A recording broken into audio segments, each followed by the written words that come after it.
अस्सलाम वालेकुम। कैसे हैं भाई आप लोग? उम्मीद है आप लोग सब ठीक ठाक होंगे। और यार कल जो मैंने वीडियो की थी ना उसके ऊपर, ये चैम्पियंस ट्रॉफी के ऊपर, तो काफ़ी उस पर अच्छा इंटरेक्शन हुआ और काफ़ी मतलब लोगों ने डायरेक्टली डीएम पे भी बातचीत की उसके ऊपर। It was very nice sharing views. और मतलब बात ये है कि यार ये जो डिबेट होती है ना, और ये जो आप कैसे को बोलते हैं किसी इश्यू के ऊपर बात करते हैं, तो अच्छा होता है। जितना ज़्यादा आप बात करें उतना बेहतर होता है दोनों तरफ की। मतलब जो है आपको ओपिनियन सुननी चाहिए, इज़ वेरी नेसेसरी। लेकिन बहरहाल आज जो है, आज की वीडियो में बड़ी कुछ इंटरेस्टिंग चीज़ें हैं, लेकिन उससे उनके बारे में बात करने से पहले ये ज़रूर आप से रिक्वेस्ट करूँगा कि ये जो मेरा नया चैनल है, वहीद खान की साफ सीधी बात सॉरी, इसको आप लोगों ने बड़ा सपोर्ट किया है और देख भी रहे हैं, सब्सक्राइब भी कर रहे हैं। लेकिन लाइक आई ऑलवेज से कि मतलब स्काई इज़ द लिमिट। तो जितना ज़्यादा आप और सब्सक्राइब कर सकते हैं, तेज़ी से कर सकते हैं, तो उतना बेहतर होगा। तो जब भी आप मेरी वीडियोस देखें तो काइंडली थोड़ा सा टाइम निकाल के सब्सक्राइब का बटन ज़रूर दबाइएगा और साथ में बेल आइकॉन का बटन भी दबा दें कि आपको लेटेस्ट नोटिफिकेशन और अपडेट्स मिल जाया करें। और जितना ज़्यादा आप लाइक एंड शेयर करेंगे मेरी वीडियो को, तो उतना ज़्यादा उसको प्ले मिलता है। And your comments are obviously always welcome. But coming to today's topics, एक तो जी मोहम्मद हफ़ीज़ साहब नाराज़ हैं इसलिए क्योंकि हुआ ये कि ये जो मीटिंग अभी की थी पीसीबी की चेयरमैन मोहसिन नकवी ने with former test cricketers to discuss domestic cricket and all that sort of stuff वगैरह वगैरह करके, तो उस पर एक हमारी सीनियर जर्नलिस्ट आलिया रशीद, उन्होंने इस चीज़ को रेस किया कि जी मोहम्मद हफ़ीज़ को नहीं बुलाया और उसको बुलाना चाहिए था, क्योंकि Mohammad Hafeez was director cricket during Zaka Ashraf time and until recent until few months back before ये जो मोहसिन नकवी जब चेयरमैन बने उन्होंने फिर उनको हटा दिया। और हफ़ीज़ एज अ मतलब डायरेक्टर गए थे, ऑस्ट्रेलिया भी गए थे, न्यूजीलैंड भी गए थे।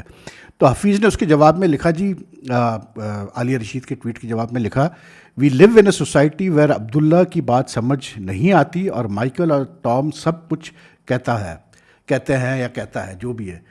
अब मेरा यार हफ़ीज़ को मैं अच्छी तरह जानता हूँ, is a very pleasant personality और मज़ेदार आदमी है। मतलब क्रिकेट डिस्कस करना उसका मज़ा भी आता है। लेकिन यार कभी कभार जो है ना, मतलब कुछ हमारे फॉर्मर प्लेयर ऐसे भी हैं कि ये भूल जाते हैं बहुत सारी चीज़ें। और मैं हमेशा कहता हूँ कि यार आप उसी चीज़ को बोलो जो चीज़ आपने खुद नहीं मतलब की हो। अब हफ़ीज़ ने ये जो बेसिकली एक ट्वीट में इशारा किया है towards like he is taken a dig at Kirsten and what you call it Gillespie की अपॉइंटमेंट्स पे। तो मेरा सवाल हफ़ीज़ से सिर्फ यही है कि भाई आप डायरेक्टर क्रिकेट थे, तो जो साइब में हेलमेट को अपॉइंट किया गया कैसे बोलते हैं एज हाई परफॉर्मेंस कोच, या एडम होलियोक को लेके आए आप हाई परफॉर्मेंस बैटिंग कोच वगैरह, तो ये क्या था? क्या वो फॉरेनर्स नहीं थे? क्या उस वक्त लोकल ऑप्शंस आपके पास अवेलेबल नहीं थे? तो आपने भी तो वही चीज़ की ना। जैसे आमिर के बारे में भी, जैसे हफ़ीज़ की कुछ व्यूज़ आए थे आमिर और इमाद के बारे में भी, तो वहाँ पर भी यही बात थी कि भाई जब आप डायरेक्टर थे आपने भी तो कोशिश की थी आमिर से बात करने की और उसको मतलब कन्विंस करने की कि रिटायरमेंट वापस लो। तो बात वही है यार कि बात उस चीज़ पे आप करें जो आपने खुद कभी ना की हो। तो मुझे समझ में नहीं आता कि यार फॉरेन कोचेस का जहाँ तो ताल्लुक है, वी हैव ऑलवेज सीन के यार जो पाकिस्तान में फॉरेन कोचेस आते हैं उसमें से काफ़ी सक्सेसफुल रहे हैं। जैसे बॉब वुलमर सक्सेसफुल रहा है, Mickey Arthur was pretty successful, they have been successful. Local coaches का मसला ये है कि क्योंकि हमारी पर्सनैलिटीज़ ऐसी हैं कि ईगो प्रॉब्लम्स और ईगो क्लैशेस बहुत ज़्यादा हो जाते हैं। फिर जो लोकल कोचेस होते हैं वो साइड लेना शुरू कर देते हैं प्लेयर्स की, and they get involve in the मतलब टीम पॉलिटिक्स। इसलिए कहते हैं कि यार फॉरेन कोच हो तो वो ज़्यादा बेहतर है। तो बहरहाल हफ़ीज़ की भी शॉर्ट मेमोरी टर्म लॉस है उनको कि वो भूल गए कि साइमन हेलमेट को भी वही लेके आए थे और बेन होलियक को भी वही लेके आए थे, और भी शायद एक दो अपॉइंटमेंट्स हुई थी फॉरेनर्स की जो मुझे इस वक्त याद नहीं आ रही। लेकिन भाई इंडिया में ये अमित मिश्रा साहब हैं, बहुत अच्छे लेग स्पिनर है, अभी भी स्टिल एक्टिव। मतलब he is playing cricket, IPL खेला है last, and 42 years of age, and like he was a very is a very good leg spinner, ठीक है ना।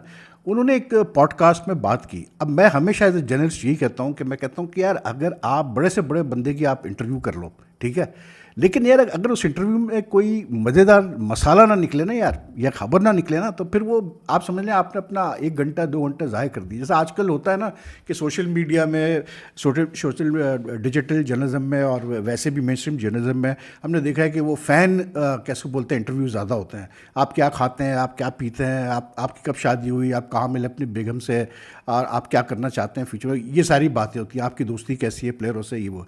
लेकिन ये जो अमित वाला मिश्रा वाला interview, this is a bombshell, you know, मतलब मज़ेदार इंटरव्यू है।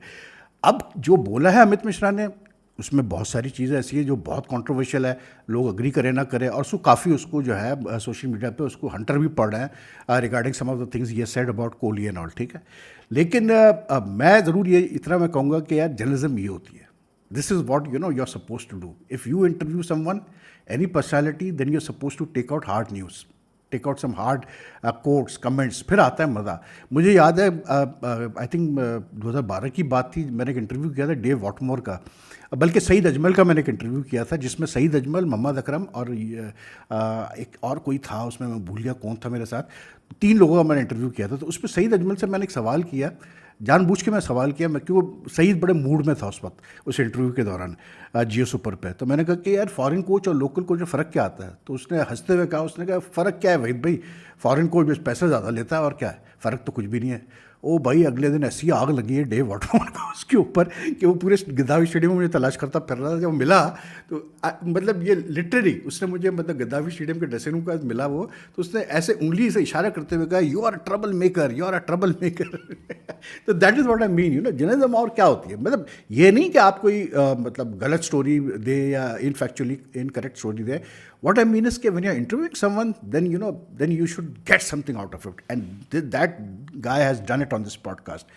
अब रही बात कि मिश्रा साहब ने जो कहा क्या है, देखिए यार असल में होता ही है कि मेरा जो इम्प्रेशन है, I seen a lot of players in Pakistan cricket जो कि बेचारे अपने दौर में बहुत अच्छे प्लेयर्स थे, like they were really good, लेकिन अनफॉर्चुनेटली उसी दौर में कोई और ऐसा प्लेयर था जिसको मौका मिला खेलने का पाकिस्तान टीम से, और उसने ऐसी परफॉर्मेंस दी कि वो उससे अपनी जगह बना दी, तो वो मतलब डिकेड्स तक वही खेलता रहा।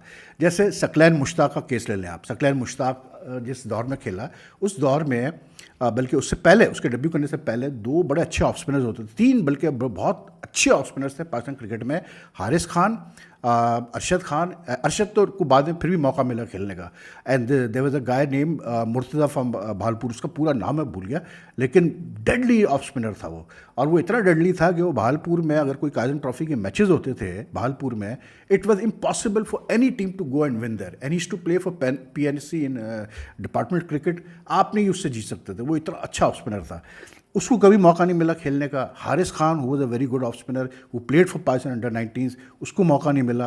अरशद को बहुत लिमिटेड मौका मिला, इसलिए क्योंकि सकलैन खेल रहा था। तो मुझे अमित का भी वही लगता है कि उसकी इंटरव्यू में अगर आप देखें ना, you get that feeling that he feels that he has not been given the proper opportunities, exposure that he should have got for the Indian team. ठीक है, लेकिन अब उसकी किस्मत ख़राब कि वो जिस दौर में खेला उस दौर में हालात ऐसे थे कि उसकी जगह शायद नहीं बनी। हालांकि मैं अगर आप देखें तो अमित मिश्रा का जो उसका मतलब स्पैन है इंडिया से खेलने का, he is the only Indian leg spinner to have played in all 3 formats by the way, ठीक है। उसका स्पैन अगर आप देखें तो 2003 में उसका पहला उसने अपना डेब्यू किया, आई थिंक ओडीआई में डेब्यू था, फिर 2006 में उसका टेस्ट का डेब्यू हुआ, और फिर 2010 में जाकर उसने T20 खेला, लेकिन 2003 और 6 में उसका डेब्यूज़ हैं, ठीक। अब इसी दौर में आप देखें तो अनिल कुंबले एक्टिव था। अब अनिल कुंबले की रिटायरमेंट हुई 2008 में जाके, 2008 में अनिल कुंबले ने लास्ट अपना टेस्ट खेला, लास्ट आई थिंक ओडीआई खेला।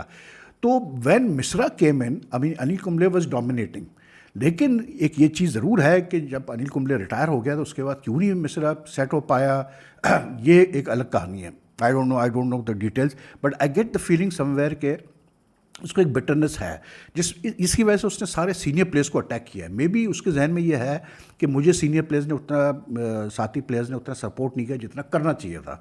That is why he has attacked Kohli also, that is why he has attacked other players also, and मतलब उसी कुछ बातें तो खैर बड़ी मतलब मज़ेदार किसी की बातें, लेकिन I don't agree with this what you call it narrative about Virat Kohli, where he says कि विराट कोहली जो है वो मतलब कप्तान बनने के बाद वो बड़ा एरोगेंट हो गया और उसने हमें दूर कर दिया, बिकॉज ये मतलब मिश्रा भी, कोहली भी, गंभीर भी, ये सब दिल्ली से इनका ताल्लुक है। आई डोंट अग्री विद दैट, क्योंकि कोहली का जितना हमने देखा है वो फील्ड पे एरोगेंट ज़रूर है, फील्ड पे वो एग्रेसिव ज़रूर है, फील्ड पे उसमें स्वाग होता है, जो कि एक अच्छे प्लेयर में, जो एक वर्ल्ड क्लास प्लेयर होता है, जो कॉन्फिडेंट प्लेयर होता है, जिसको अपनी स्किल्स एबिलिटी पे जिसको पूरा यकीन है, वो तो ऐसे ही होगा हमेशा, ठीक है ना। लेकिन आई हैव नेवर हर्ड कि कोहली ने कभी किसी से बदतमीज़ी की हो, या उसके अपने, जैसे मिश्रा ने कहा है कि जी जो करंट लॉट है, जैसे सचिन है या ड्रेविड वगैरह, ये कोहली को उतना बड़ा बैट्समैन नहीं मानते हैं, which I think is very unfair, इसलिए क्योंकि कोहली कि अगर आप बैटिंग स्किल्स की बात करते हैं तो भाई उसमें तो फिर कोई दो राय नहीं है ना, फिर आप क्या बात कर रहे हैं आप। तो कोहली के मामले में I think Mishra has been a bit unfair and he is not been honest there at all, to be very honest. क्योंकि कोहली आई डोंट थिंक ऐसा मैं टू बी वेरी ऑनेस्ट इसलिए कि मैं कोई पर्सनली जानता नहीं हूँ, लेकिन मुझे ऐसी कभी कोई नज़र नहीं आया कोहली के बारे में जिसमें हमें पता चला हो कि वो बदतमीज़ आदमी हो ऑफ द फील्ड स्पेशली, और उसने ज़्यादतियाँ की वो अपने प्लेयर्स के साथ। ठीक है, थोड़ा छोटा मोटा धार हो जाता है। फिर उसने जिक्र किया उसका जो 2023 की आईपीएल में जो पड़ा हुआ था, इसका गंभीर का, कोहली का, नवीन उल हक वगैरह का। अब हीट ऑफ द मोमेंट में हो जाता है यार, क्रिकेट में बड़ी बदतमीजियाँ हो जाती हैं, उसमें ऐसी कोई चीज़ नहीं है। अब मिश्रा क्लेम करता है कि कोहली ने अब्यूज़ करना शुरू किया नवीन उल हक को, फिर बाद में गंभीर ने जाके उससे मतलब सुलह किया, हालांकि कोहली को करना चाहिए था सुलह, क्योंकि कोहली की गलती थी। ठीक है यार, ये कोई ऐसी इतनी कोई बड़ी चीज़ें नहीं है, लेकिन I would say this much के मतलब कोहली का ज़्यादा तो उसने फिर वो जो कह रहा है कि जी वो उसकी सैमसन की जगह नहीं बनेगी, कोहली खेलेगा कैसे बोलते हैं अगला वर्ल्ड का, ये सब बेकार बातें हैं। फिर उसने जो उसकी बात की उसकी केएल राहुल की, जिसमें लखनऊ, क्योंकि लखनऊ मिश्रा प्लेस फॉर लखनऊ, तो केएल राहुल वॉज कैप्टन, तो जिसमें उसने जिक्र किया उस इंसिडेंट का जो इस साल हुआ है शायद, इनफैक्ट ये गंभीर वाला भी शायद इसी साल हुआ है। तो जो इस साल आईपीएल हुआ, तो उस जो वो जिक्र कर रहा है उसका जो संजय क्या नाम था जो ओनर था लखनऊ का, उसने जो पब्लिकली मतलब ऐसा लगा जैसे वो डांट रहा है केएल राहुल को एक मैच के बाद जो लखनऊ हारी थी। तो उस पर वो अमित मिश्रा कहता है कि वो कह रहा था उससे कि कैसे बोलते हैं कि कैसी बॉलिंग है और चल के नहीं दे रही बॉलिंग, और हारो तो कम से कम लड़ के हारो। और उसमें वो कहते हैं कि जी केएल बिल्कुल जो है वो मतलब सरेंडर कर गया ये वो करके। और फिर वो ये भी कहता है कि उसको नहीं लगता कि केएल राहुल जो है वो कप्तान होगा लखनऊ सुपर किंग्स का मतलब अगले आईपीएल में। अब to certain extend I agree with that, क्योंकि केएल में आई हैव ऑलवेज सेड कि मुझे वो कप्तानी वाली चीज़ नज़र ही नहीं आई है, और पर्सनैलिटी वाइज स्केल में वो चीज़ शायद आई डोंट नो मतलब ऑन सरफेस वो चीज़ नज़र नहीं आती कि जैसे वो कोहली की तरह हो या रोहित की तरह हो। बाकी वो कहते हैं जी रोहित नहीं बदला, रोहित वैसे ही है लेकिन कोहली बदल गया था। I don't agree with that. Rohit तो खैर चिल बंदा है ना, वो हमारे उर्दू में एक वर्ड होता है क्या बोलते हैं अपना क्या, यह बड़ा अच्छा वर्ड है वो जिसमें आप डिस्क्राइब करते हैं कि आदमी को जो कि बड़ा मतलब रिलैक्स रहता है हमेशा, and who doesn't care about too much about riches and all this sort of stuff, और मलंग आदमी। तो रोहित मुझे मलंग टाइप का ही बंदा लगता है यार, वो अपनी दुनिया में खुश है, और अल्लाह ताला ने उसको टैलेंट दिया भाई, इतना टैलेंट दिया है क्रिकेट में कि ही हैज़ शोन एवरीवन के what a fantastic player he is. तो मिश्रा की कुछ बातें जो है ना वो मतलब ठीक है, लेकिन ये है कि आग तो लगा दी उसने इंडियन क्रिकेट में लगे हुए सब उसी इंटरव्यू को लेकर। बाकी जी T20 की कप्तानी पे अब कहानी चल रही है कि जी सूर्या कुमार यादव को कप्तान बनाया जा रहा है T20 का 2026 world cup. Gambhir and apparently Gambhir and Ajit Agarkar have had a discussion with Hardik Pandya where they have said that they want consistency in the captaincy, continuity वगैरह वगैरह करके। अब ये मुझे कुछ समझ में नहीं आ रहा है यार, इसलिए क्योंकि अभी तक जो है हार्दिक का प्लान था कि हार्दिक ही रहेगा कप्तान T20 का, उसने कप्तानी भी की, और फिर वो तो एकदम से रोहित बीच में आ गया, वर्ल्ड T20 का जो सिलसिला चला, और फिर वो मुंबई इंडियंस का जो सारी कॉन्ट्रोवर्सी हुई। लेकिन टू से दैट हार्दिक की जो कप्तानी थी for Mumbai Indians it was not that good, इस वजह से तो भाई हार्दिक ने फिर गुजरात टाइटंस की भी तो कप्तानी की है ना यार, उनको भी तो जिताया था उसने पहले सीजन में ही, तो वो भी तो देखो। तो ये मुझे एकदम से चेंज क्यों ऐसी मतलब क्यों सोच ऐसी चेंज हो रही है, शायद इस वजह से हो रही है कि हार्दिक का मतलब ऑन एंड ऑफ कुछ ना कुछ सिलसिले चलते रहते हैं फिटनेस के, उसके अपनी पर्सनल लाइफ में कुछ इश्यूज चल रहे हैं, शायद ये वजह हो। दूसरा Sky seems to be a very popular player, और स्काई जो है वो मतलब one of the top performers in T20 for India, and he led India very well against Australia and South Africa, तो maybe that's one of the reasons. लेकिन देखें कप्तानी के मामले में ना मुझे कुछ चीज़ें बीसीसीआई की समझ में नहीं आती ना उनके सेलेक्टर्स की समझ में आती है। अब ये जो जिम्बाब्वे वाला टूर हुआ, इसमें शुभमन गिल को क्यों कप्तान बनाया गया मेरी समझ में नहीं आया, जब ऋतुराज गायकवाड़ मौजूद था और उसने एशियन गेम्स में लीड किया था, and he is the far better leader than Shubman Gill. अब शुभमन गिल के बारे में जो बातें की जाती हैं या जो आप जनरली देखते हैं, ही is not considered a very popular captain, और मतलब उसके बारे में जो बाबर के बारे में एक फीलिंग आती है ना, जो लोग को एक फील होती है कि यार ये बड़ा सेल्फिश है, अपनी चीज़ों को पहले देखता है, टीम को बाद में देखता है। तो वही चीज़ आपको शुभमन गिल के बारे में भी आप सुनते हैं इंडियन मीडिया में, और अब मतलब एक फील देता है वो। ख़ास करके ये जो अभी जो जिम्बाब्वे और वाली सीरीज़ में एक दो ऐसे इंसिडेंट्स हुए जिसमें नज़र आया आपको, क्योंकि आई डोंट नो, खैर आप कहें कि टीम मैनेजमेंट का डिसीजन था जो भी था, लेकिन यार मुझे अगर मौका मिले कि मैं अभिषेक और जायसवाल को साथ ओपनिंग करा के खेलते देखने का मौका मिल रहा है, उनको ट्राई करने का मौका मिल रहा है, तो मैं तो कभी भी वो चांस ना जाने दूँ।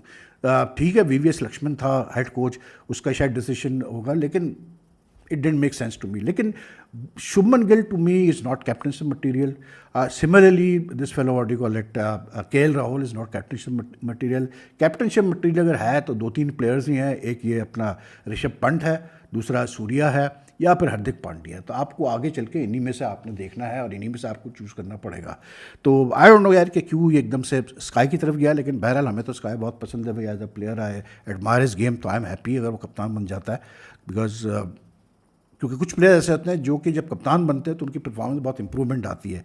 बाकी रही जी बात शादाब खान की, शादाब खान जो है वो फरमाते हैं, जो लंका प्रीमियर लीग में खेल रहे हैं तो उनकी कुछ परफॉर्मेंस अच्छी आई है, तो उसमें वो फरमाते हैं कि यार मैं अब चाहता हूं कि मैं तीनों फॉर्मेट्स में सेट हो जाऊं पाकिस्तान टीम के लिए। और मतलब हर क्रिकेटर की ज़िंदगी में ऊंच नीच आती है, कभी वो परफॉर्म करता है, कभी वो नहीं करता। ये तो हमें भी पता है शादाब साहब के हर क्रिकेटर हर मैच में नहीं परफॉर्म कर सकता, लेकिन क्या होता है कि एक क्रिकेटर जो है ना वो कुछ ऐसी परफॉर्मेंसेज मेमोरेबल दे जाता है कि आपके जहन में ये चीज़ सिक्का बैठ जाता है उसका कि यार ये बंदा खेलना चाहिए इसको। ठीक है, अगर फेल भी हो रहा है तो कोई मसला नहीं, लेकिन ये हमारा मैच विनर है, ये हमें जिताएगा मैच। ठीक है, फेलियर हो रहा है उसका इस वक्त, लेकिन हम इसको खिलाएंगे। अब मसला ये है कि भाईजान आप 2017 से खेल रहे हो यार, 2017 से आप टेस्ट भी खेले हुए, and you got a pretty decent record in test cricket. Shadab Khan 33 का बैटिंग एवरेज है, 350 है उसके 6 टेस्ट मैचेस में, कोई 14 विकटें भी हैं, सब कुछ है।